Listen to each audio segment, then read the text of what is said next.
Hey, how are you? I'm good. I'm good. How are you doing today? Great. Yeah, I'm doing great. So much work to do, but and so little time. But yeah, thank you so I much. know. Yeah. Thank you Uh, for rescheduling. no, I had to that's take my okay. mom to vote yesterday, and the lines were like so long. So I was like, Yeah, I ah. saw it on social media. Could she vote? Is that done? Yeah, she did. It took several hours, but we were able to do it. Did she vote right? That's what my grandmother would ask. Yes. Yes. Yes. Yes, she did. Okay, that's cool.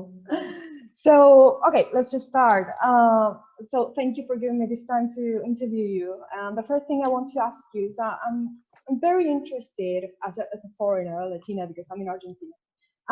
I'm very interested in the relationship between US-based Latinas and Spanish and language in general. Because so many Latinas in the US, they don't feel really connected. They don't feel really comfortable with Spanish. So many of them don't know Spanish, but also feel English as something somewhat foreign. So you work with language and you touch this topic in accents, your poem and now visual poem.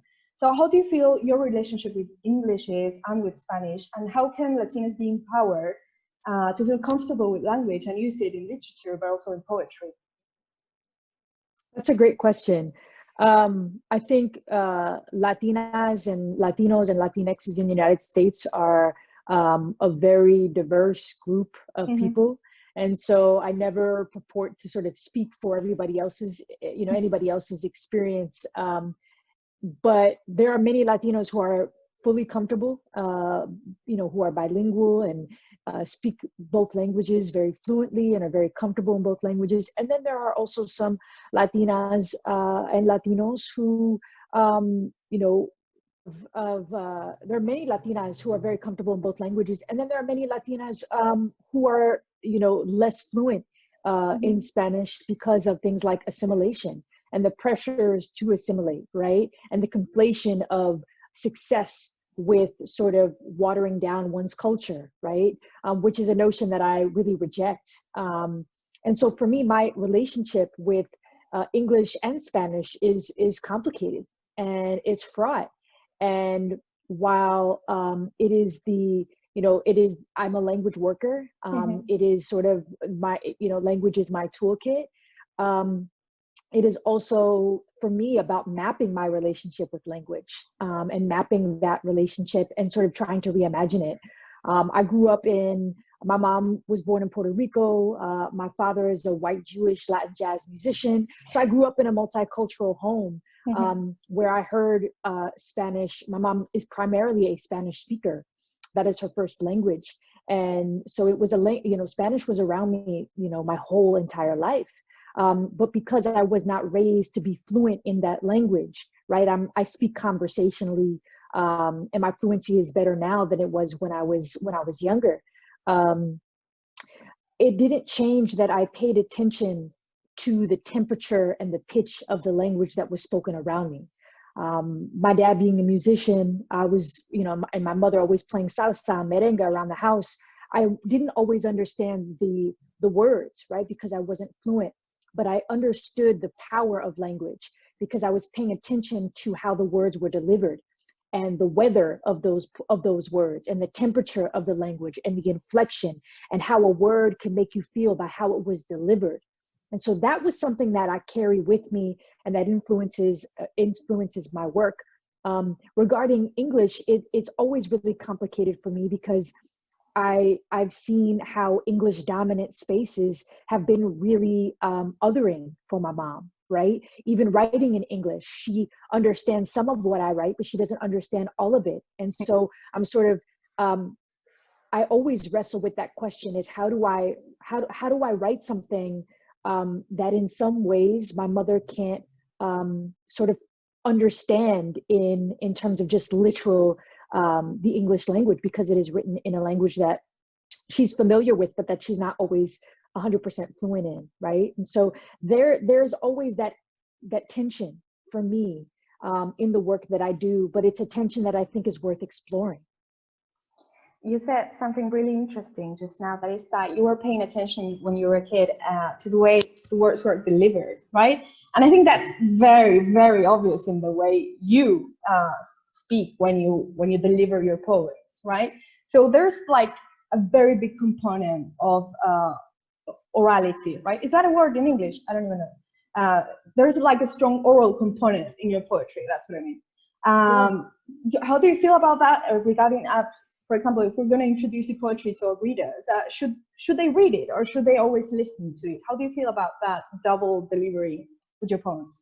Yeah, I think that's a great question. It's one that exists in the poetry community. Yeah. What we say is the page versus the stage, which is something that a lot of poets have pushed back against, that notion that these are two wildly separate worlds, right? And that a poem that is said out loud, right, would not work. You know, the assumption is that if a poem sounds good out loud, right, if there's sort of a sonic quality to it for the ear, for the listener, then somehow there's an assumption that it can't work on the page, right? And that's just simply not true. So I'm less sort of interested in the juxtaposition between those two, because it creates this binary in literature that I think is actually really harmful, because we treat poetry that is spoken out loud as sort of this not real poetry, right? Or not as quote unquote sophisticated, right? Yeah. And I think that's really harmful. I also think it's really racialized, right? Because we know that spoken word in the oral tradition is something that comes from many different communities, but many different communities of color, right? If we look at the songs, the boleros, right? If we look at the decimas, the coros, the bomba plena, which is an Afro-Caribbean tradition, right, of dance and music, we are looking at really rich call and response traditions, right? Traditions that value sound and value meaning and value what those two things can do when brought together in really powerful ways. And so I am equally captivated by poems that are said out loud, as well as poems that I read in journals and publications and in print. And I think it's really important to sort of talk about the various effects that those poetries can have, rather than sort of distilling them in these two wildly separate sort of categories, which I don't think is reflective of the richness of the poetry that I've experienced. Yeah, now that I think about it, it's also more accessible to have it like that, because you can also have like blind people, for example, listen to poetry when you recite it, and you can also have, I don't know, deaf people read it. I mean, it's more accessible. And also there's an accent, for example, when it was animated, there's another aspect of poetry that came out there, right? The visual aspect, but not in the way, it's not the same, your body language, for example, when you recite poetry in public, than the visual aspect that we're seeing here in this visual poem that has turned, that accents has turned into. Did you participate in any way in the production of the short film? Yeah, absolutely. Obviously, yeah. Yeah, it was a really exciting collaboration between myself and TED Ed. So TED has an educational sort of arm, and they have a series called There's a Poem for That, which essentially pairs a contemporary or classical poem with an award-winning animator. So I got paired with an animator named Robertino Zambrano, based in Australia, who did an amazing job at sort of really taking accents and giving it a new life, adding that visual component that sort of literally danced with the language on the page. And so I was part of that process, and it was very, very collaborative from start to finish. And just really, it really made the poem sort of, it gave it sort of a second or third life. And that's something that is really compelling to me about collaborations between genres. So what dancers can do with poems, and what dancers can do with poems, and what poems can do with dance, and ekphrastic poetry, which is sort of where you look at a painting or a piece of art and you write something inspired by that piece of art. And so it was really a tremendous collaboration that I'm proud to be a part of. Yeah, I thought it was amazing. Personally, I'm very, very into animation. And I just finished my dissertation, my master's dissertation on non-fictional animation. So when I watched this, I was like, this is totally non-fictional animation. It sounds like, I don't know if you label your poetry as non-fictional, this sounds like a true story about your mother and her relationship. It is a true story. Yeah, it's 100%. It's 100% true story. And you know, the really cool thing about the video was that it made it even more. You talked about accessibility. It made it even more accessible for visual learners. Yeah, and for young kids who are just compelled by these colors and by the animation that they're seeing. And even for people who don't speak English that well, because maybe there are some words that can escape you if your English is not like native. So when you watch the video, you really understand everything, even if your English is basic. So I have another question about that, about accents. Yeah, I watched the animation, but then I watched another version of accents, which was a live version. You were reciting to the audience, and there was something in that video that was not in the animation, which was the public just laughing a lot. It was almost like the animation is very serious at times, and then the live version was like almost like a stand-up routine. So do you make comedy like on purpose? Is that something that happened that you found when you were on stage for the first time? I don't know how your relationship with comedy is.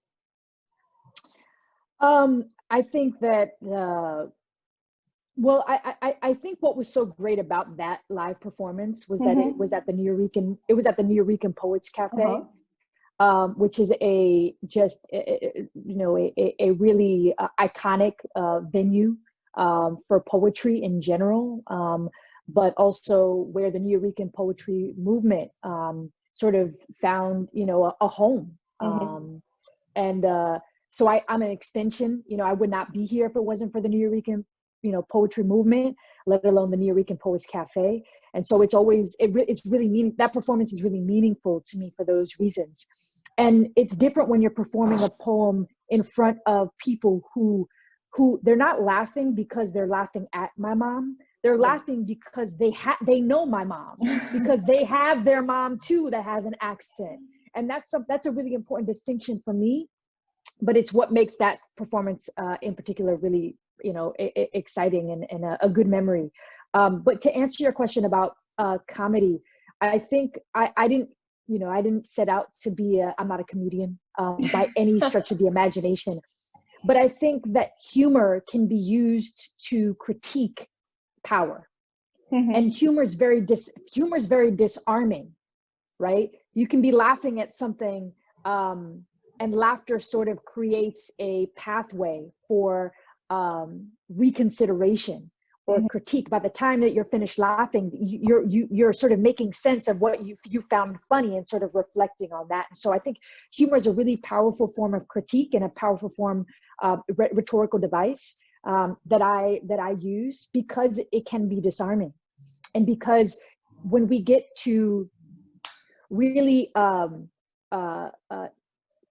when we get to examine certain social justice issues, our defenses immediately pop up, right? We want to defend our position. We want to defend really the idea that we're not wrong, right? Or that we, know everything.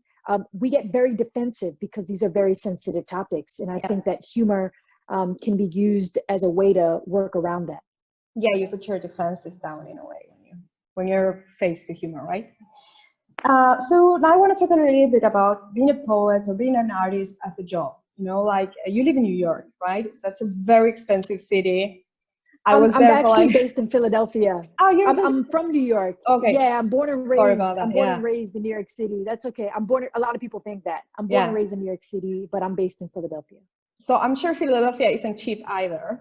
It's very hard to make a living in the US in general. It's very hard to make a living in general for women, for Latinas in the US, for queer folk like you and me, and especially for artists. So you're basically like a unicorn because you're all those things. And I don't know, do you make a living out of art? What do you recommend to young Latinas and queer people who will be reading you and listening to you to really be able to monetize your art, your poetry, if that's possible, and how to make it in a way that you feel good and that you can, eat and pay rent with it? Yeah, that's a real question. And for me, it was something that I spent a lot of time thinking about early on in my career. I had a full-time job. I had a full-time job. I've had several full-time jobs.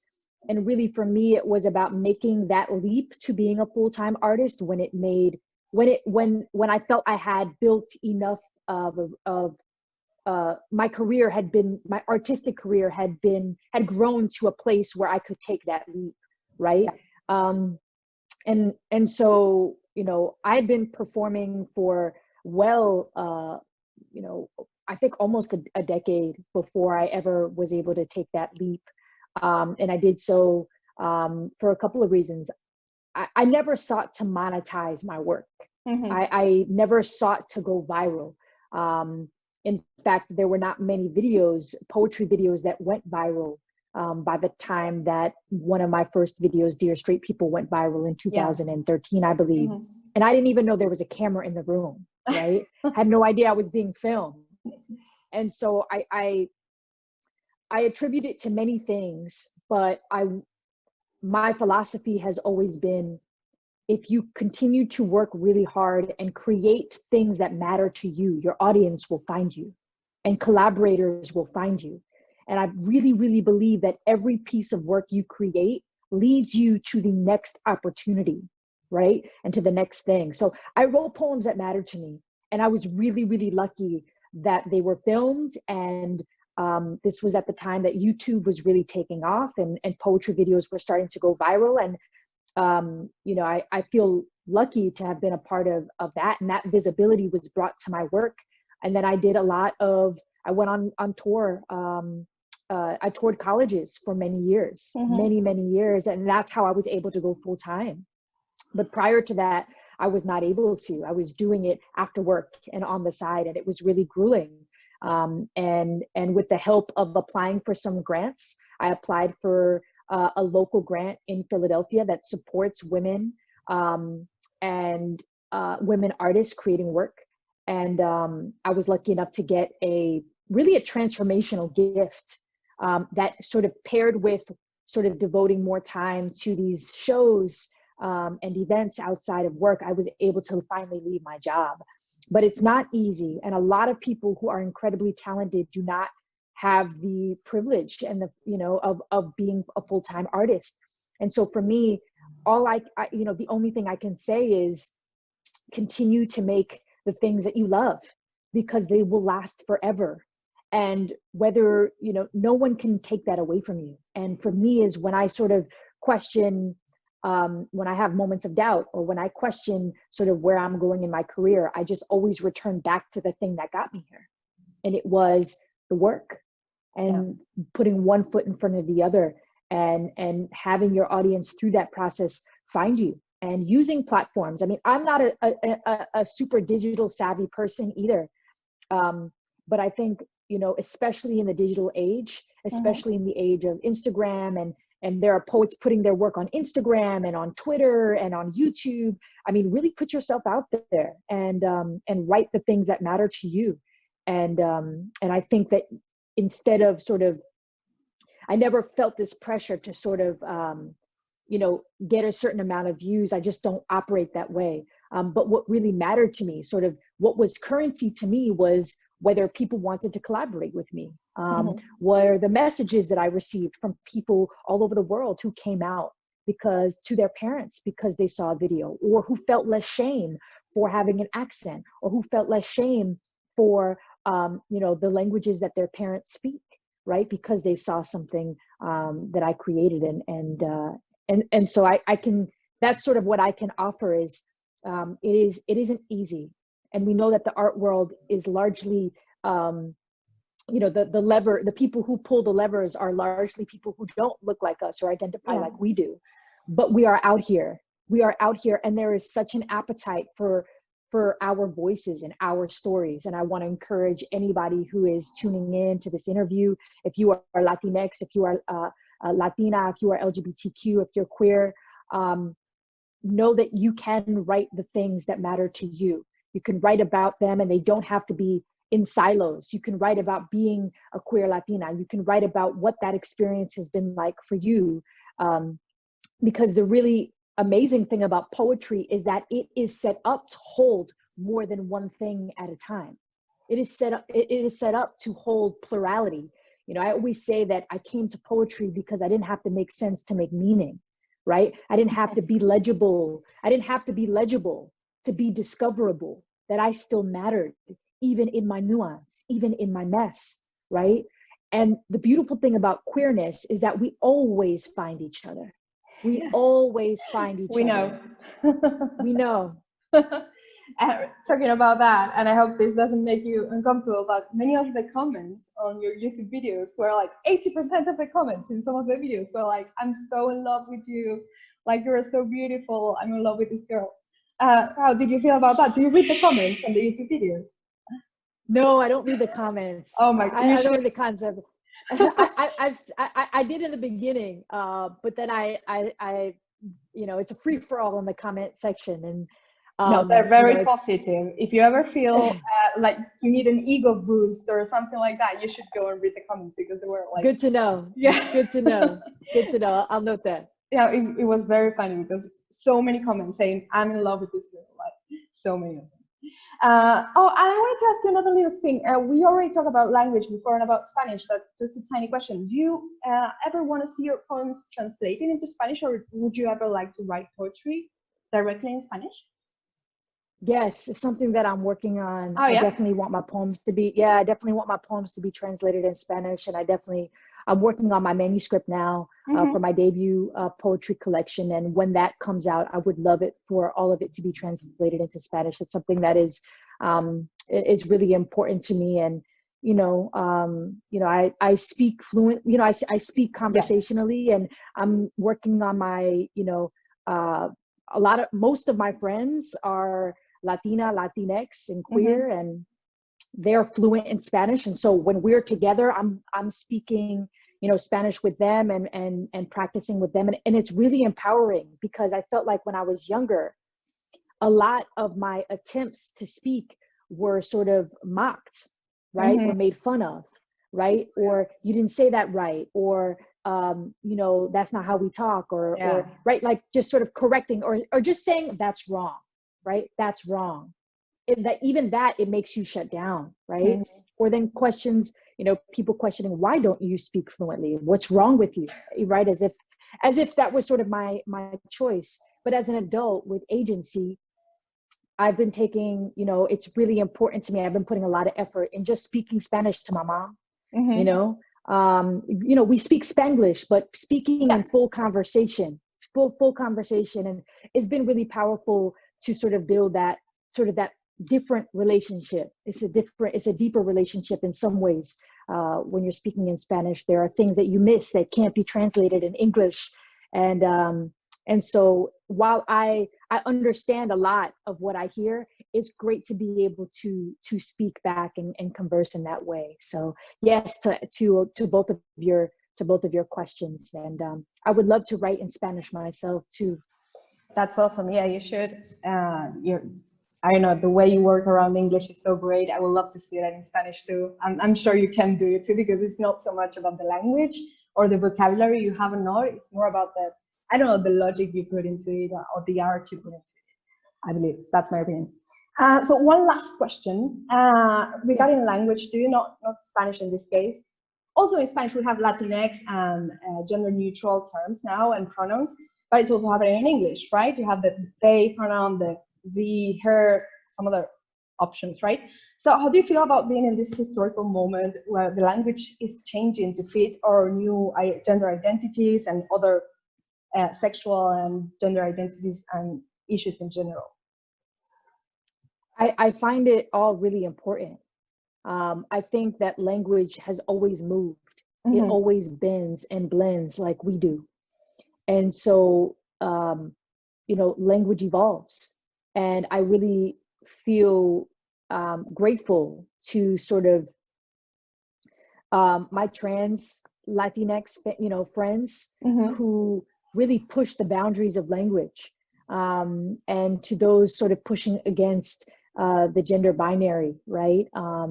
I think it's such an important conversation, and I don't sort of understand people who are offended by the term Latinx. For me, it it is something that should continue. Language should be unpacked, right? And it should be a space of where we can have dialogue, because I think that the language we inherit is not always the language we need to keep.